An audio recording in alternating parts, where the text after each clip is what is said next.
พัฒนาเก็บรายหาผ่านมานำมาเข้างบประมาณให้ครบถ้วนคุ้มครองรายจ่ายนำใช้มีประสิทธิผลต้านการฟุ่มเฟือยทั้งมวล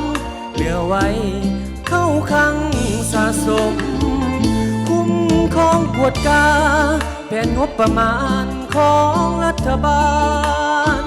มีพลาบทบาทพัฒนาเศรษฐกิจสังคมแผนยุทธศาสตร์สุขอยู่ส่งเสริมระดมผลงานมากล้นก้าวสู่ทันสมัยมาทานสากลตำแหน่งการเงินก้าวเดินช่วยรัฐบาลเป็นเสนาธิการเวียกงานคุ้มครองทรัพย์สินประกอบส่วนสร้างสาพัฒนาบ่มีวันสิ้นอัปประกันเศรษฐกิจตามทิศสจขอสมเสยคะแนนการเงินห่วงใจก้าวเดินงบประมาณแห่งรัฐยืนยงพัฒนาบ้านเมืองหุ่งเฮืองศรีวิไลมั่นคงเป็นศูนย์รวมเสื่อมโยงวงใส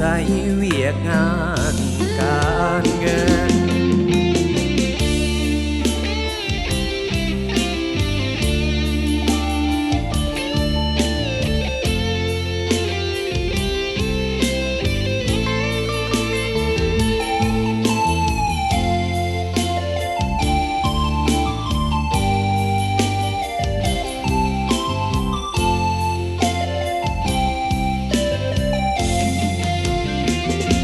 แผนงการเงิน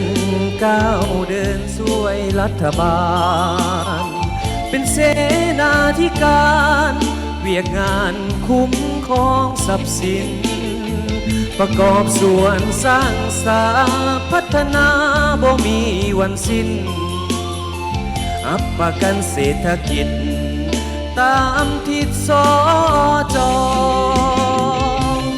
ขอสมเสยคะแนนการเงินห่วงใจก้าวเดินงบประมาณแห่งรัฐยืนยงพัฒนาบ้านเมืองหุ่งเฮืองศรีวิไลมั่นคงเป็นศูนย์รวมเสื่อมโยง